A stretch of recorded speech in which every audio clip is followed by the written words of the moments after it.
शिंदे गुट के नेता ने बढ़ाई उद्धव ठाकरे की टेंशन, बोले शरद पवार और कांग्रेस मिलकर। शिवसेना नेता किरण पावस्कर ने शनिवार 15 जून को विपक्षी गठबंधन पर जमकर निशाना साधा है।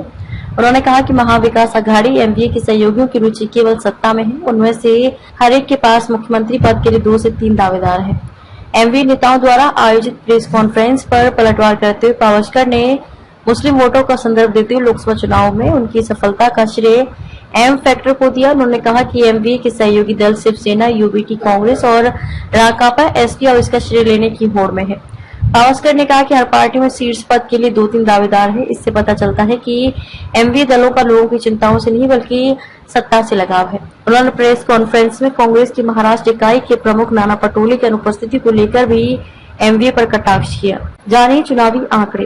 हाल में संपन्न हुए लोकसभा चुनाव में महाराष्ट्र के 48 सीटों में से 30 सीटों पर एमवीए ने जीत हासिल की। इसके विपरीत महायुति गठबंधन को 17 सीटें मिली। बीजेपी की सीटें 2019 में 23 थी, जो घटकर 9 हो गई। एकनाथ शिंदे के नेतृत्व वाली शिवसेना ने 7 सीटें जीती, जबकि अजित पवार की राकांपा को लेकर 1 सीट मिली। पावस्कर ने दावा किया कि कांग्रेस और राकांपा ने मिलकर 22 सीटें जीती हैं। वो शिवसेना यूबीटी को धोखा देंगे, जिससे 9 सीट मिली है। उन्होंने कहा कि यह स्पष्ट है कि शिवसेना यूबीटी के उम्मीदवार मुस्लिम वोटों की मदद से जीते हैं, जबकि मराठी लोगों ने पार्टी को नजरअंदाज। उन्होंने कहा कि इस तथ्य को शिवसेना यूबीटी को स्वीकार करना चाहिए। महाराष्ट्र में आम चुनाव में एमवीए की जीत में उत्साहित उद्धव ठाकरे ने शनिवार को कहा कि यह केवल एक शुरुआत है। विपक्षी गठबंधन राज्य में आगामी विधानसभा चुनाव में अपनी जीत का सिलसिला बरकरार रखेगा।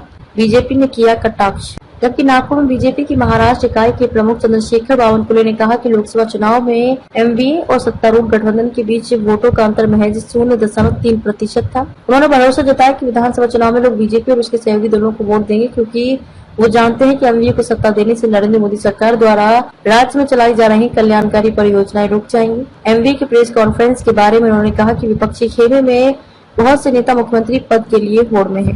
उन्होंने विपक्ष पर कटाक्ष करते हुए कहा कि वोटों में अंतर सिर्फ 0.3% था, लेकिन कुछ लोग इसे बड़ी सफलता बता रहे हैं। लोग विधानसभा चुनाव में महायुति को वोट देंगे, क्योंकि उन्हें पता है कि एमवीए सरकार मोदी सरकार की कल्याणकारी योजनाओं को रोक देगी। उन्होंने ठाकरे के इस दावे का खंडन किया कि आम चुनाव में समाज के सभी वर्गों ने एमवीए को वोट दिया। बावनकुले ने कहा कि शिवसेना यूबीटी के 51% वोट मुसलमानों के थे, जो उन्हें पिछले 2.5 वर्षों के हिंदू विरोधी रुख के कारण मिले।